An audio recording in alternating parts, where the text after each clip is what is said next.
Lebetkin, new rabbi from another planet. Please like, share, and subscribe, and ring that little bell. Ring the little bell so you're notified when new videos drop. And Velma is a piece of shit that keeps on giving, or keeps on shitting. I don't know.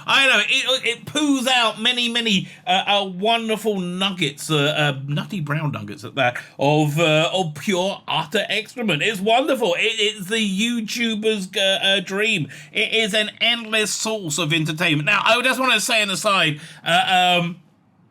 I'm not particularly offended at the besmirchment of Scooby-Doo. Scooby-Doo, I always liked Scooby-Doo. I always enjoy Scooby-Doo. I've never been like, oh, you can't touch my Scooby-Doo. Ah! No, I was like that with Doctor Who. Not with Scooby-Doo. Again, I'm not a massive Scooby-Doo fan. I liked it. But this is more fascinating because of the complete lack of connection to reality that the Hollywood douchebags making it have. And it's just a fabulous disconnection from reality, and it's wonderful to be able to watch it. It's basically the only good thing we can get out of it. We're not really commenting on the degradation of Scooby-Doo, even though we all like a bit of Scoob. I think, you can't really degrade Scooby-Doo much more than Scrappy-Doo already did, By the way, has there ever been, I'm talking about cartoon version here, cartoon version of Scooby-Doo porn? Now, the reason I'm asking is this, I've realised that there is basically every type of porn that you can think about. Alan Moore had a theory. I don't know if it's his theory, but he espoused the theory that the half-life of data. So what was that? It was the you take every bit of data from human existence, and it's created in the first 1,000 years of humanity, and that same volume of data will be recreated in not 1,000 years but 500 years, and that same volume again will be recreated in not 500 years but 250 years, then 125. It keeps getting and he kind of this was in the 2000s, before the internet, the social media stuff, where went insane, and you have so much data created. Why? Because arseholes like me making content like this, commenting on content made by other arseholes who made content commenting on other arseholes. That's it. Just makes so much data, so much incredible amounts of data. It's constantly being created, and so you got to expect to be one or two dodgy things, but most of that data seems to be variations of porn, right? So I know there has been I know there's been a porn parody of Scooby-Doo. Why? Because I did a live stream once when I first covered Velma, right? And I went, I bet a porn parody of Scooby-Doo looks more like Scooby-Doo than this. And I pulled up the box cover, and by jiggery, I was 100% correct. Yes, there was a lot more attention to detail. But has there ever been? Because here's the thing, I have kind of had this idea that Scrappy-Doo ended up doing porn afterwards. Like this weird, creepy gay porn. Because he just didn't get much more. But that's just my fan fiction, which still would be better than the piece of shit that is Velma. Which is just such a painful, narcissistic self-insert into complete garbage tier quality entertainment. I use the word entertainment in the loosest form possible. Anyway, I digress. So there was an article in other one, Bounding Comics. Article in Bounding Comics where they espouse their by the way, Jonathan Trent, I apologise for saying Bleeding Core, not Bounding into Comics. I really, genuinely, I can't go to my grave, because you never know when you're going to die, without apologising for that. That was a mistake. Jonathan Trent is a guy who created Bounding into Comics.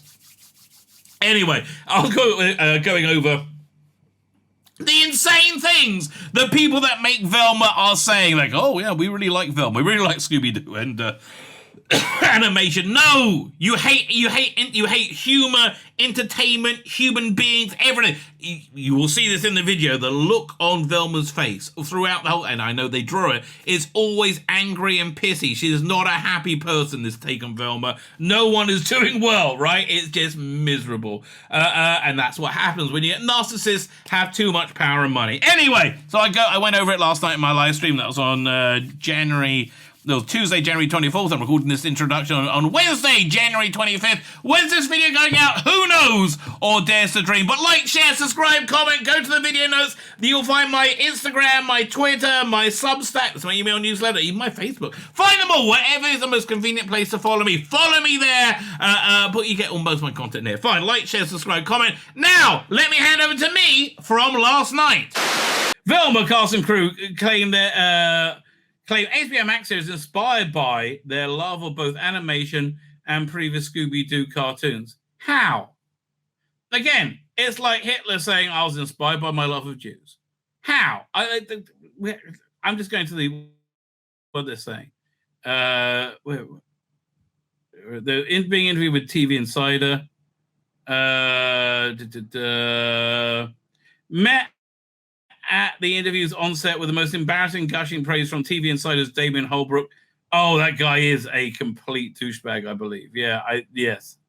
An absolute douchebag.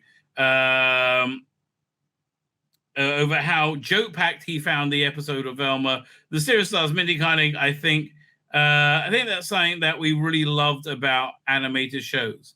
That has lots of jokes. Charlie and I are such huge fans, said the actor. Then why take a shit on it? What's so you've really killed this character, Velma. I don't know, she's such a miserable cunt in this show. And you're like, yeah, I mean, look at her expression. And like, man, what they do to Shag? And like, this whole thing is so stupid. I can't wait for 20 years from now when we can look back and go, the hell. Those people were complete dicks. This is going to be so much more embarrassing than bell bottoms, right? What's so impressive about series creator and regular Kaling collaborator Charlie Grandy and his staff is that they do a show that's funny but also has a real mystery. No one cares. There's a serial murder in the show. It's really impressive to pack it into. No one cares, Mindy. Nobody cares. Oh.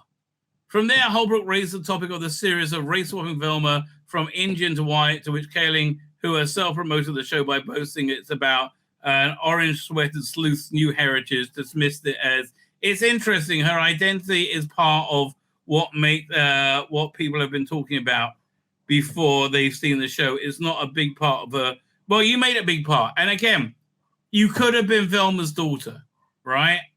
You could have been Velma's daughter. And everything would have worked. You could have done exactly the same show without like putting your ideology on as a glove, right?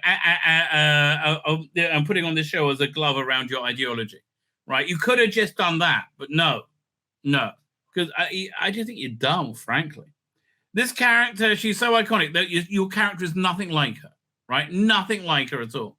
The original series is so amazing. We have a really diverse cast. Who cares how diverse they are? How is that? How is that a metric or good or bad? Well, it's not a show that hinged on their identity. Their casting hinged on their identity, obviously. Right? I know. There's nothing intrinsically Indian about Velma. There's nothing intrinsically black about Shaggy or Norton or whatever you're calling him. Granny himself tried to claim it was a dream to work on a classic IP because Scooby-Doo, because it's a fun origin story that I know that. So we all know where it started. So it's about can we? No, it's awful. It's really not. It's really awful. Then in terms of just sort of the mystery, I wanted a season-long mystery. No, here's what you wanted. You wanted not to have to tell a story with a beginning, middle, and end each week, right? You didn't want to have to do that work because you're a lazy cunt, right? That's exactly what went down. And you're dressing up your laziness and your lack of ability as some kind of creative choice. No, you're a lazy cunt, right? And you can't do the work you're being paid to do. Disgusting. It really is. The creator. That's the tension of it. The characters all stem from this original idea. They're all comfortable with each other. They're in a van all the time. They don't really bicker. So it's like, how do you get that to be that comfortable with people? We have you have to go through a lot of shit to get to that point. No, you could just be no. So it's a fun. It's fun to show what that is. No, okay.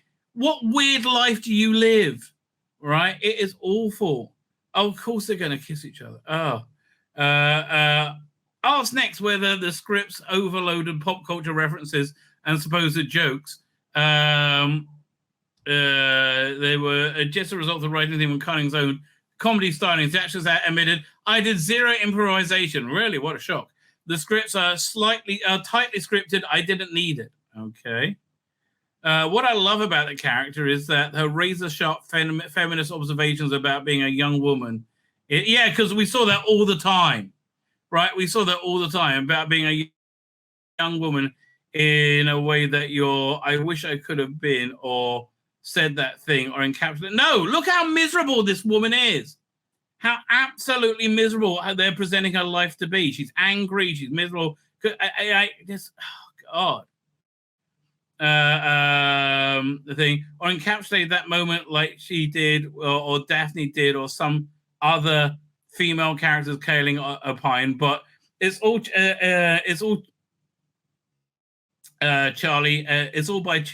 It's all Charlie and the staff. Okay. Offering his own thoughts on stepping into the shoes of such an iconic character, Shaggy Norville. Shaggy Norville. Voice actor Sam Richardson recalled to Goldberg, I just love Scooby-Doo. This is nothing to do with it. You might as well say, I love Captain Caveman. It's close to that. I love the characters. I grew up watching them. I know fans I love to have problems with things. No! We like to enjoy things. We like to enjoy things. That's what, and we don't really enjoy things when the things we enjoy are having a shit taken on them by arseholes like you. So I was excited. I know fans love, so I was excited to get into that realm of fucking off lots of people. He had a reference. He was playing a sober black Shaggy. Yeah, that's so much fun. Right? Because look, every image we see of this character, she's snarling and angry. She's living a miserable life. Yet, despite supposed love for the original team, an anecdote given by Fred voice actor Glenn Halstead suggests the otherwise. Okay. Speaking to his approach of voicing the butt of the series' tired white people bad line or humor, it's always funny. Philadelphia co-creator explained he sort wanted to make him a little more immature, a little more petulant, sound a little more like a high school kid. Okay. The way I interpreted the character was completely driven by the scripts that I got handed. Yes, we know. What do they seem to be going on here? They hate white people. They have like so much grievance, so much bleeding grievance. Let me lean into that. Okay, he says clearly, he's clearly an entitled, petulant kid who is somewhat clueless, and everybody described him almost like an innocent bully. He's like a bully, but he's completely unaware of how offensive the things are that he's saying. I find so's Velma. Further describe the actor. In his mind, he's super nice, but he says and does awful things. And white people bad. Oh, thank God it's over. New as a Velma can be caught every Thursday on HBO Max, not by anybody with any taste. Okay, not by anybody with taste. Much better to come and catch my show on Thursdays. My name's Tzvi Lebetkin, the Rabbi from another planet. Please like, share, and subscribe, and ring that little bell. Ring the little bell so you are notified when new videos drop.